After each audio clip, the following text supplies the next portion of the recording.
listening to the Voice of Insurance podcast, produced in association with Advantage Go, enabling enterprise-scale underwriting through a single pane of glass. Today's guest runs a business that has been a cornerstone of the Lloyd's market for a generation and has a pedigree that stretches a long way further back than that. Alistair Wood is the CEO of Hampden Capital and also Hampden Agencies, the largest of the Lloyd's members' agents, with over £2 billion in funds under management. Because Hampden is a dedicated investor into Lloyd's, there's no one better to talk to if you're trying to understand the best opportunities and the most pressing threats affecting the 300-plus-year-old marketplace today. This is a really enjoyable conversation, not just because Alistair is one of the Lloyd's market's best analysts, whose insights are highly valuable, but more because of the progressive and dynamic nature of the business he is running. A Lloyd's members agent is an incredibly traditional business in many ways, but that doesn't mean Hampden's standing still. Hampden has long been a sought-after advisor to corporate as well as private capital, and its efforts to help build and promote entirely new routes for investors into the Lloyd's market are highly innovative and encouraging. In the past, Lloyd's has sometimes been perceived as slow to react to new forms of capital, but now that couldn't be further from the truth. With listed vehicles, cells in London Bridge 2, syndicates in boxes, follow syndicate capacity, or innumerable other structures, wherever there's an opportunity, it seems that Hampden and the wider Lloyd's ecosystem is seeking to make the most of it. Alistair's also a great guest, intelligent and completely on top of his brief, but unfailingly polite and good-humoured, and completely transparent and direct with his answers. He's a great blend of all the virtues of the traditional Lloyd's market, with something a little bit more contemporary. Listen on for valuable tips and nuances and a strong idea of where the market's heading. From our encounter, Lloyd's and the wider wholesale, specialty and reinsurance markets seem to be in rude good health. Enjoy the podcast. Alistair, welcome to the Voice of Insurance. Thank you very much for having me. You might be new to some members of our audience. You're relatively new in your post as well. So why don't you introduce yourself? Okay, well, I've been in the Lloyd's market for nearly 30 years. All that time, until February this year, looking at syndicates as a syndicate analyst. So I started in 94, quite a curious time to start in Lloyd's. That's quite interesting, yeah. Yes. R&R hadn't happened. And that's reconstruction and renewal for anyone who doesn't know that. Yes. And so going into a Lloyd's members agency, which is what I joined, where members were rightly concerned about life and what was happening. Did Hampden exist then? Hampden did not exist then. So that was in an offshoot of the Brockbank group. Christie Brockbank Shipton at the time had just been formed. And I was there until 2006. And Hampden then bought the CBS members agency in 2006. And I became the head of research here at Hampden throughout that period until February this year. So that's looking at syndicates, building portfolios, all of that side of what we do here. Did you always work in insurance? No one ever sort of admits to having wanted to go into insurance. We all pretend that we just fell into it. Did that happen to you? Well, of course. So I started at Citibank very briefly in a unit trust department. Equity analysts? Or? No. Literally, moving pieces of paper around. And I felt that was not where I wanted to go. I'd done a rather curious degree that doesn't exist anymore called Insurance and Investment. Oh, goodness. At City University here in London. And I thought that I was going to go on the investment side, not the insurance side. Right. Okay. So much more sort of pension fund, that kind of thing. Yeah. But as it was, I came into insurance and here we are. Why don't you tell us all about Hampden for anyone who doesn't know about it? Because it's an interesting and quite diversified business. And certainly tell us about the bits that you run. Yes. So the bits that I run is called Hampden Capital, which is the Lloyd's side of Hampden. And there are other bits of Hampden to do with runoff and other things. Essentially, we're a specialist asset manager focusing on Lloyd's. The main part of being a thing called a members agency. So that's a company which advises private clients, family offices, corporate investors on providing capital into the Lloyd's market. So that's called Hampden Agencies. That's the main regulated part. We then have, alongside that, built out other ways of coming into Lloyd's. So we've set up a fund business called Hampden Insurance Partners. So we have institutional capital that comes through there. And then there is a service business called Nomina, which effectively runs all the vehicles. So we have about 1,000 private clients here and running all those vehicles. And then there is a syndicate Hampden Risk Partners, and that's run by a company called HSSL. So that's also part of our group, Syndicate 2689. And then we've got a little protected cell company in Guernsey that provides reinsurance products, stop loss and things like that, or arranges those. And that's two members, Yeah. So we've got assets under management about £2.2 billion. We are the largest provider of third-party capital into Lloyd's. I think we're about 5% of Lloyd's capital. The market's pretty good at the moment. To the extent that I'm reading in different sections of the insurance press, the headlines talking about gold rush, that kind of thing. It sounds probably as a bit too much journalistic license being used there. But yes, the market is good. I've just come back from Monte Carlo. It doesn't look like the market's going to start softening in any general terms anytime soon. And it's a good time for Lloyd's. The last market message I've had with Patrick Tin, in fact, I had Patrick Tin on the show that I did down at Monte Carlo. It's a good market. Would you say it's golden times for all your investors? I hate that gold rush and all that sort of thing. It is a great time to be coming into Lloyd's. So market conditions are really good. Syndicates are growing for all the right reasons, rating, opportunity, and that is therefore giving investors an opportunity not only to make better profits, but also to access some of the best businesses in the market. And I think that combination of access and return is proving a powerful one and something that is bringing investors in and putting things to the fore. I would say gold rush sort of implies that all you need to do is turn up and suddenly, you can make money. And I think there are, even in times like this of rating, there are so many different things that we need to be careful of, whether that's social inflation, climate change, the wars and all the sort of events that are occurring.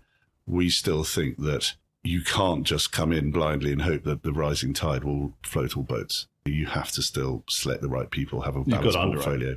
Yeah.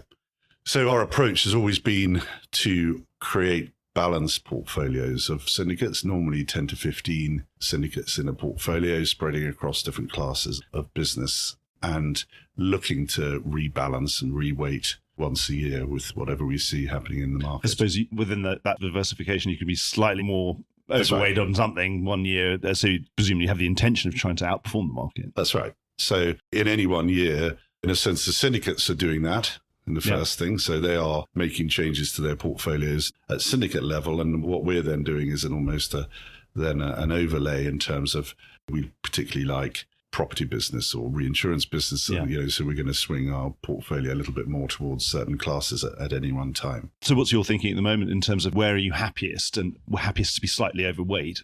Yeah, property. We have been for a bit.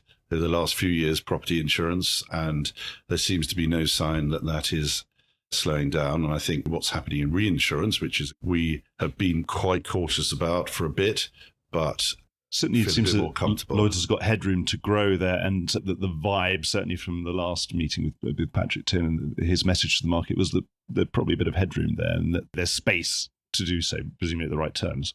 Yeah, I think there is space, but it's an interesting one where we've still, even in this market, seen people withdrawing from reinsurance because the balance of their accounts haven't worked. The cost of retro, have they got enough spread?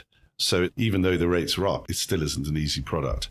And investors, I would say globally, are still pretty wary for obvious reasons about reinsurance, given the difficult time that it's had recently. So yes, I think there is room for the whole market to grow on a sort of risk appetite basis, but we haven't seen material growth in reinsurance within business plans for 2024.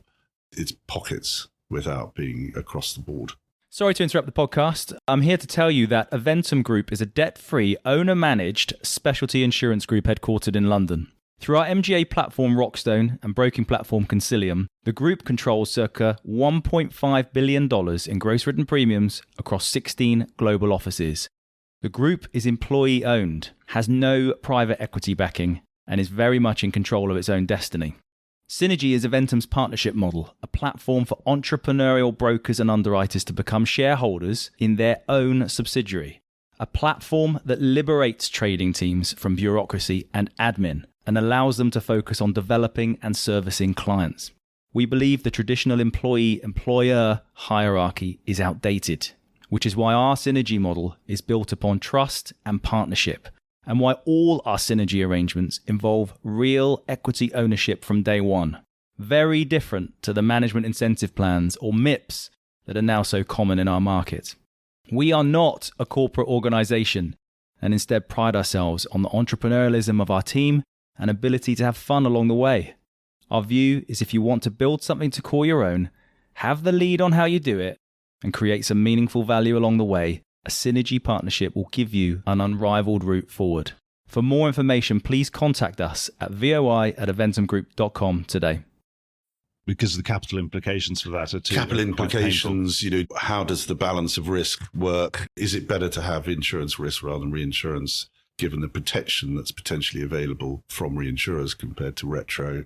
And then I suppose the restrictions that Lloyd's puts on the amount of cat that people can take, given how well have they underwritten it previously, and therefore sometimes the access in a very soft market. You say, well, I sort of have to write retro because it's the only way I can get any of this business. But in a harder market, why would I bother writing retro? Because I can actually be in the direct reinsurance market and actually access that business more closely. And presumably now you can write the insurance of that business rather than have it pass through many different hands before it gets to you. Yes, there is still a huge amount of flux on the insurance side.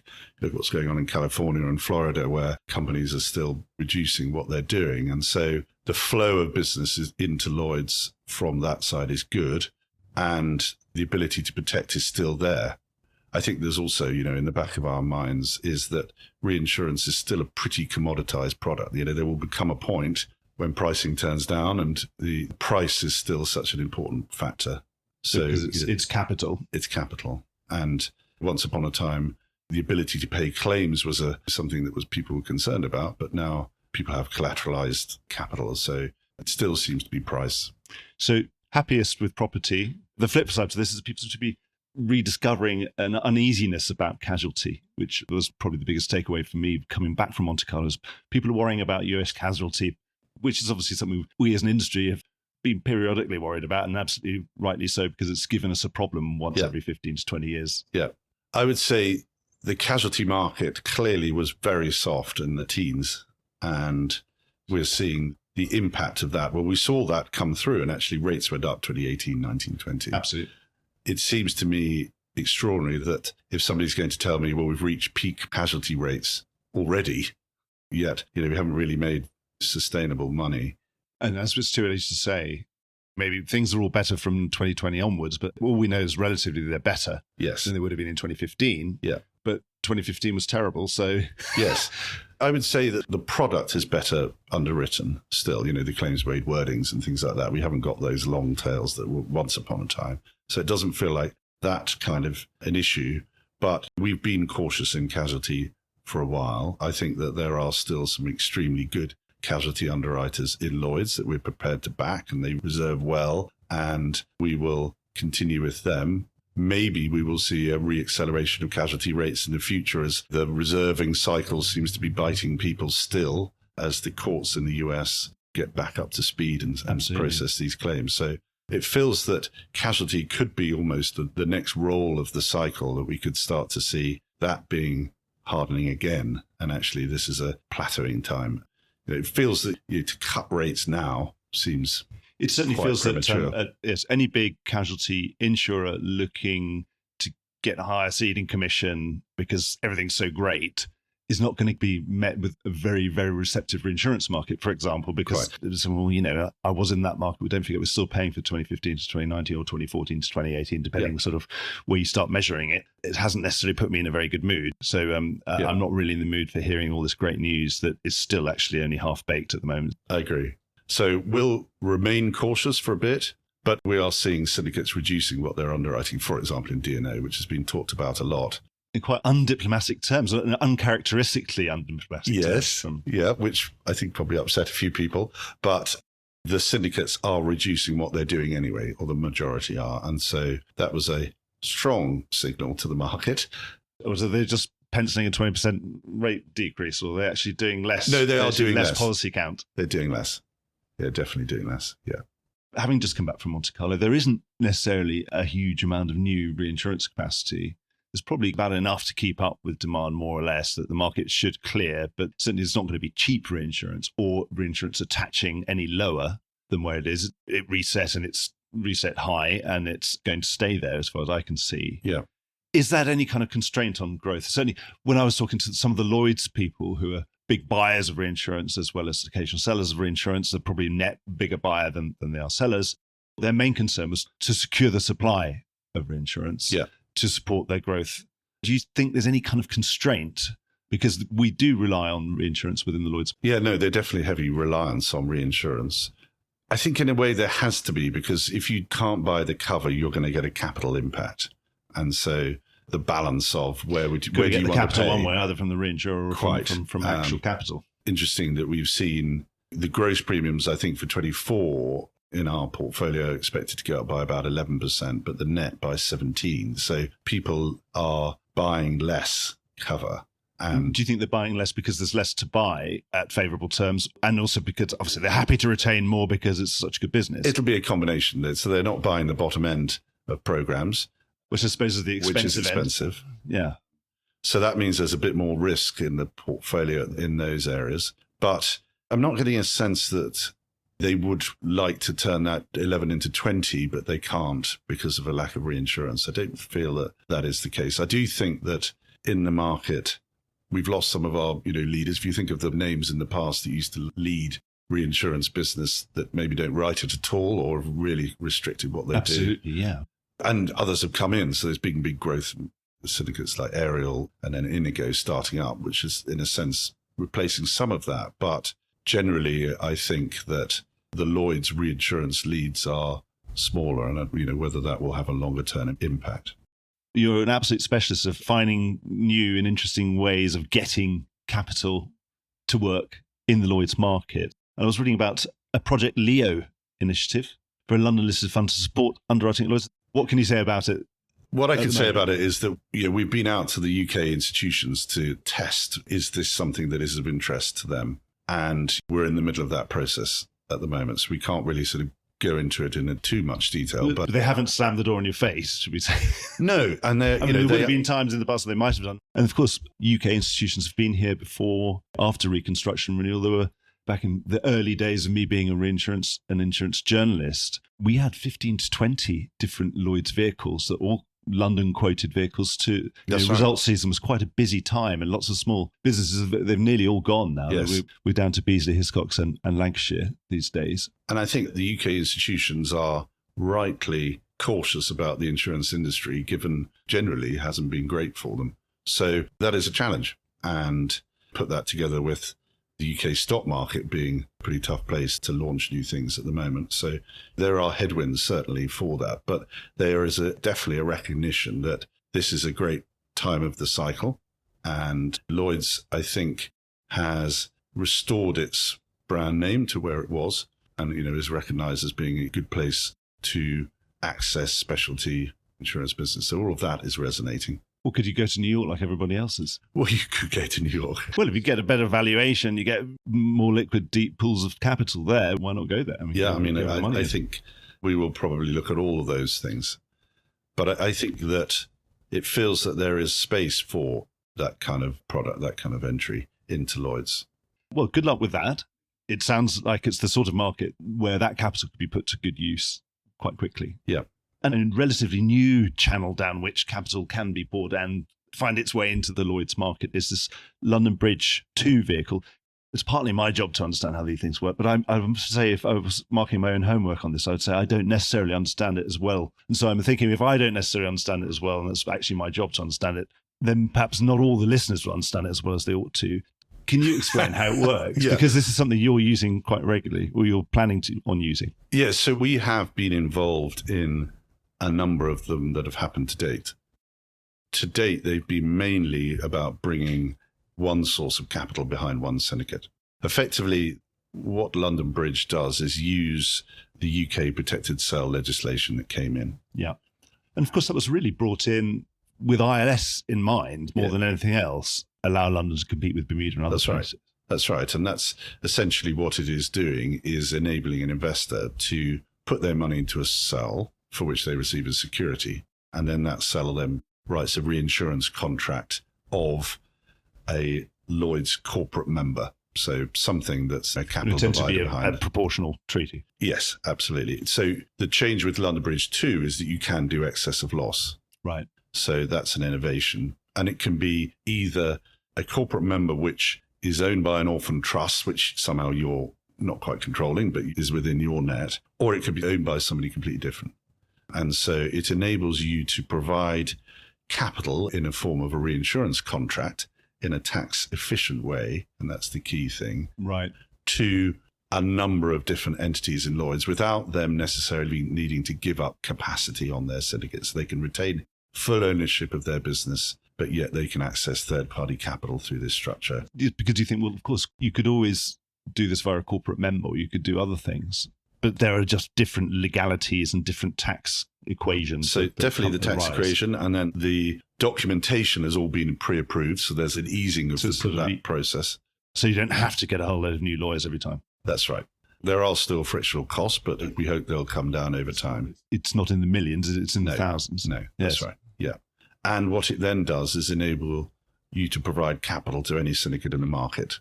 So it expands that pool of investable capital through a reinsurance product. And therefore, for us, effectively enables us to say, well, we can provide capital to a syndicate in a multiple different forms, whichever is most efficient for them. So I think it's a good innovation. It is only, however, for corporate entities. I remember I was chairing a group of names. Obviously, they've got various sort of societies and clubs that they subscribe to, and sometimes they ask me to come and chat to them. When this was first came out sort of 2 or 3 years ago, the question was, do you think it could be something for high net worth individuals to access? But the answer is probably no, isn't it? Well, at the moment, the legislation says it's only for corporates. But I think that will come in time. I would like to think that either we can try and lobby for that to be changed, or structures will be created in order for that to happen. But at the moment, it isn't possible. Something I'd like to ask you about, because obviously we've had reconstruction and renewal, we had the advent of corporate capital, and obviously names had a difficult time, but names have been incredibly resilient and have done very well over the last 15 to 20 years. But as a relative proportion of the Lloyd's market, obviously it's grown, but it's grown probably in line with the market, or maybe relatively declined. But at the same time, of course, over the last 20 years, I don't know how many, you pick up the newspaper and say, well, how many new millionaires were created in China today? Thousands every week. And so there have been more high net worth people created over the last 20 years. But why hasn't that necessarily correlated? And obviously they'll invest in all sorts of things, and this should be part of any high net worth person's, I would say, part of their high risk, high reward proportion of their investments. And they have lots of very nice, boring, safe investments as well. And this would be in the sort of along with the hedge fund and a few other things, and maybe a bit of art and wine or whatever else they're diversifying into, and classic cars and goodness knows what else. It ought to be there, I would say. But why do you think it hasn't necessarily taken off in the way that it might do? Because we've got a fantastic pool of high net worth capital in the world, and there's more of it. Yep. Why aren't they beating down the door? Why aren't you managing 10 billion, not 3? Yeah, well, I agree. I think there's a number of reasons for that, and we are not blameless, certainly, for that. But I think there is definitely, for example, in the UK, there has been for quite a long time still a big legacy issue with private clients and with their advisors about what happened before. People have got long memories. People have long memories, definitely. We have definitely seen that wane over the last 10 years, but still quite often that will be the only thing that somebody will know about Lloyd's. And therefore, the challenge for us is to explain how things have changed and how much better organized and regulated and managed and et cetera the market is now. So that's a part of it. I think from our side and from companies like ours, have we done a good enough job? Probably not. We have tended to focus on the UK. Is that partly a historical thing as well? Well, that's partly a historic thing. But I think the other factor is that we do look at where are all the millionaires. And a vast majority are in the US, and we cannot still market to private clients in the US. That was a part of the reconstruction and renewal agreement.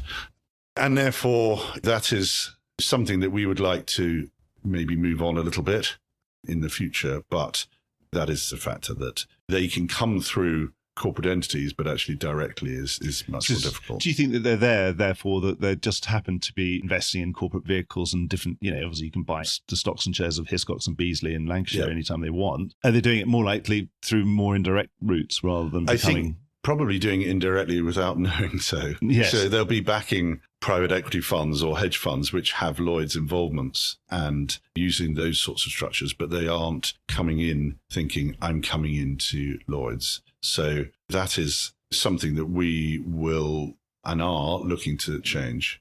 It's a huge opportunity, isn't it?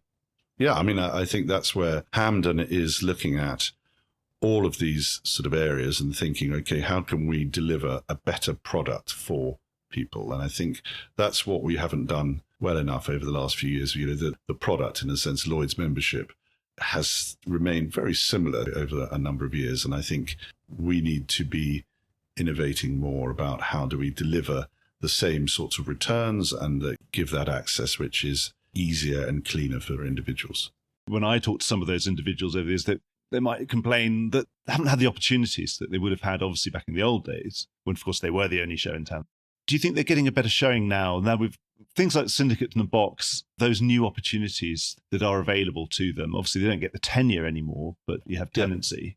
Yeah. They're getting that opportunity? Because it almost felt as if at some point they would die out.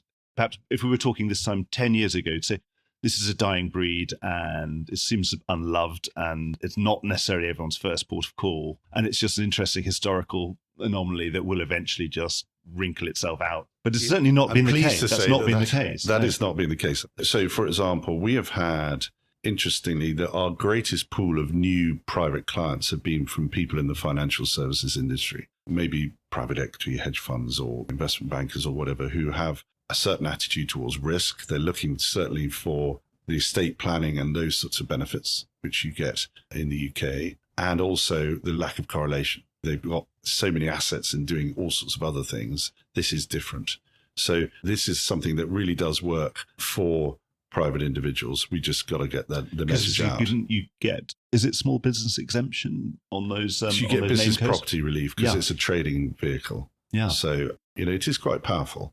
But in terms of the showing of syndicates, our pool of capital is actually very sticky.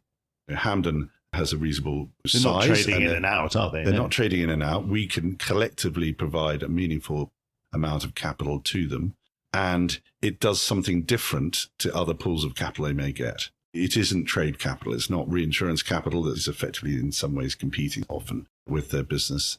We only invest in Lloyd's. So although our clients can go do something else, Hampden is only going to be focused on Lloyd's. And I think providing that longevity and diversity in their capital base is attractive to managing agents.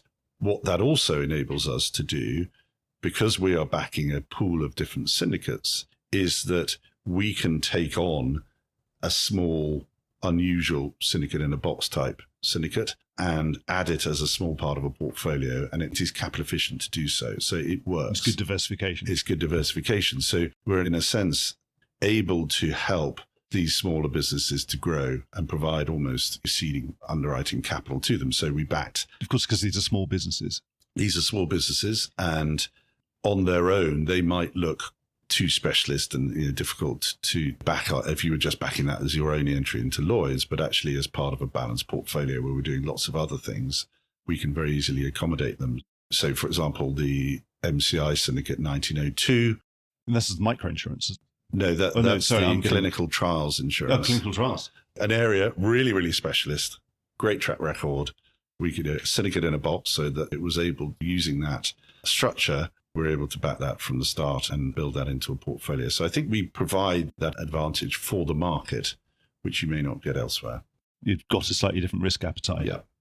And so do you think you're seeing enough opportunities that you think there's enough opportunities within the Lloyd's market to keep it sustainable? Obviously, we were saying, well, who's going to be the Hiscox of the future? Or who's going to be the Beazley of the future? Yeah, I mean, I think that is a challenge in the sense that, yes, there are a number of these smaller specialist type syndicates coming through, but it is seemingly really hard to set up a balanced property casualty syndicate that's going to be, something like Inigo has been shown you can do it pretty quickly. Inigo has, but there haven't been many of those. And they are not backed by private capital. We would like to see more of those, I think, coming through. People spinning out or bigger syndicates, and not spinning out just to compete with their previous shop, but are going to build a big balanced syndicate that will last for a long time.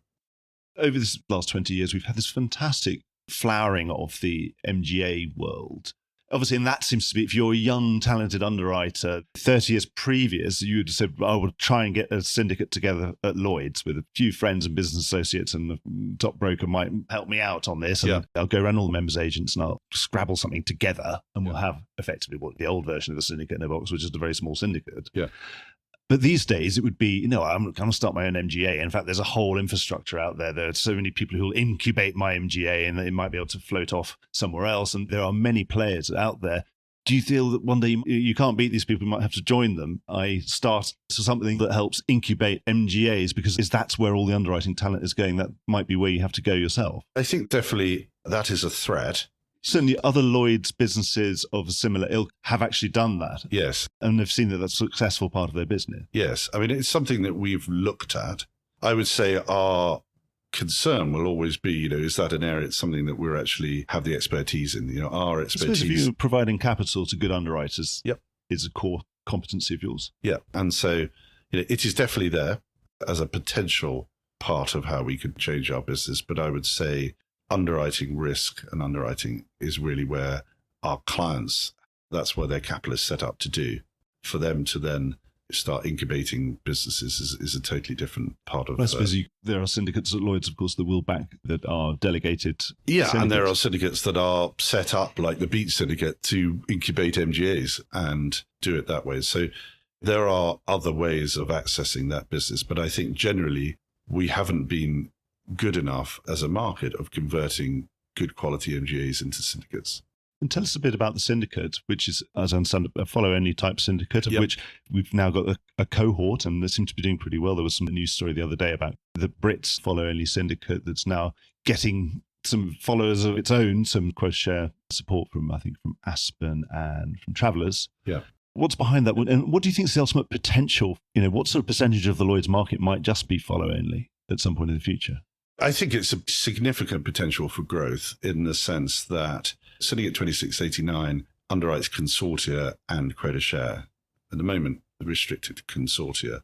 And being able to access a whole bunch of syndicates that, again, are fully owned and aligned, owned by somebody else, but actually we're able to provide capital to them, is a great asset for us at Hampden. It enables us to back, for example, Inigo through 2689 rather than being on it directly. So that is I think a big source of growth for the market potentially. The size of it, I don't know, 20%, 25%, some sort of level like that it could easily turn into. If one looks at other types of investment, passive capital is quite a big part of tracker markets. Funds. We've all got tracker funds these days. I mean, I think we would say it's not a tracker fund, but being passively backing businesses is selecting them and then labeling them to go and underwrite. Far more actively managed than passive. Yeah, it's definitely actively managed. We've got a great underwriter that came in, Chris Sharp, who we're really pleased with how he's developing that business and getting access to these syndicates. So we would expect that to broaden. It gives our clients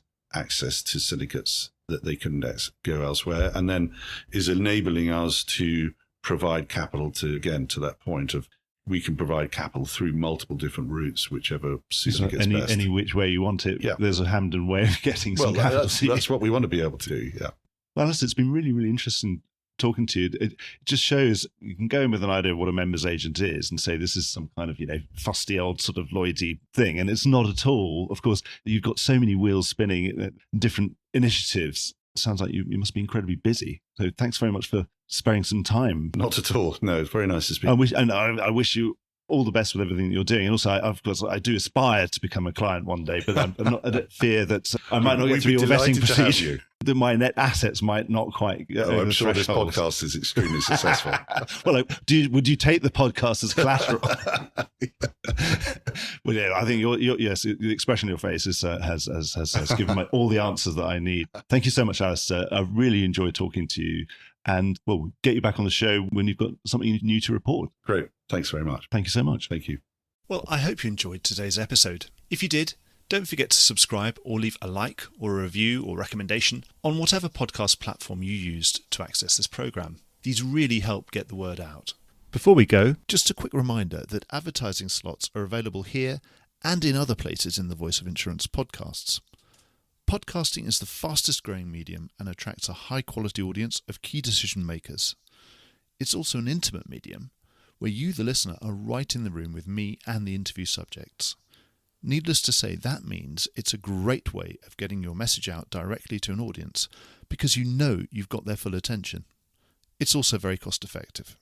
So get in touch with Mark at thevoiceofinsurance.com to find out how you could be speaking directly to the industry. The Voice of Insurance podcast is produced in association with Advantage Go, enabling enterprise-scale underwriting through a single pane of glass. Voice of Insurance is produced by me, Mark Gagan. Music was written by Anna Gagan and produced by Carlos Gagan. Check out more podcasts and written comment pieces at www.thevoiceofinsurance.com.